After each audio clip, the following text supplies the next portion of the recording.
This is VOA News via remote. I'm Tommy MacNeil. Now more than 342,000 people have died globally from COVID-19. In the United States, that figure is more than 97,000. The number of infections globally is well over 5.3 million worldwide and more than 1.6 million in the United States.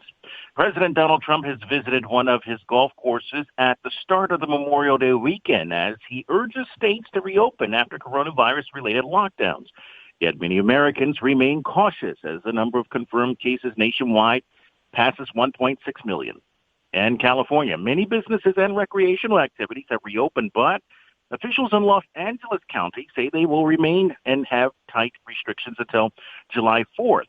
Some religious leaders have taken issue with Mr. Trump's declaration that houses of worship should resume in-person services over the weekend.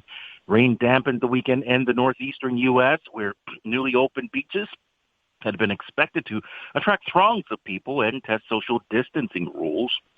The daily death rate attributable to the coronavirus continues to fall in New York State. It's the state on Saturday reported its lowest number in weeks in what the governor, Andrew Cuomo, described as a critical benchmark. The death tally peaked at 799 on April 8th.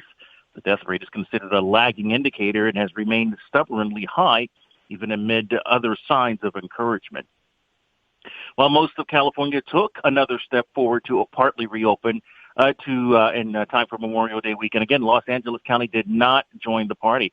The most populous county is not looking to reopen more widely until next summer holiday, July 4th.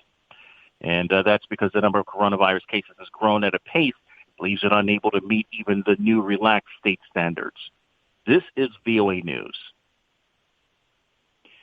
Spain's Prime Minister Pedro Sanchez says that tourists will be able to visit his country beginning in July. Madrid residents have welcomed the announcement. People in the capital, Madrid, and second city, Barcelona, will be allowed to dine outdoors and have gatherings of up to 10 people as infections slow. Spain started phasing out one of Europe's toughest lockdowns earlier this month, with flu restrictions remaining in Madrid and Barcelona, where the outbreaks were more severe than other regions, which account for about half of Spain's population. The lockdown restrictions will be relaxed even further. Sanchez said that the country will open to international visitors from July. Summer tourism is a major earner in Spain as well as in Greece and Italy. Thailand has begun testing a vaccine against the coronavirus on monkeys after successful trials in mice. The country's Minister for Science, Research, and Innovation said researchers hope to have a clearer outcome on the vaccine's effectiveness by September. The hope is that it will be in production by next year.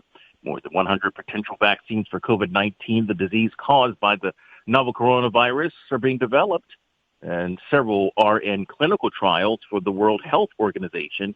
Warned in April the vaccine would take at least 12 months. Thailand was the first country outside China to detect a case of the coronavirus in January. Within a 24-hour period, Italy registered 669 new cases of COVID-19, two-thirds of them in the hard-hit northern region of Lombardy.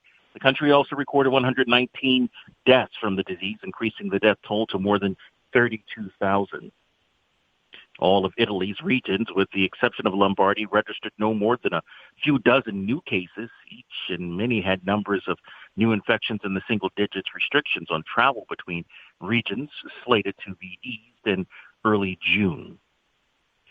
Iraq's health ministry is reporting the steepest single-day spike in confirmed coronavirus cases since the government began recording cases in late February.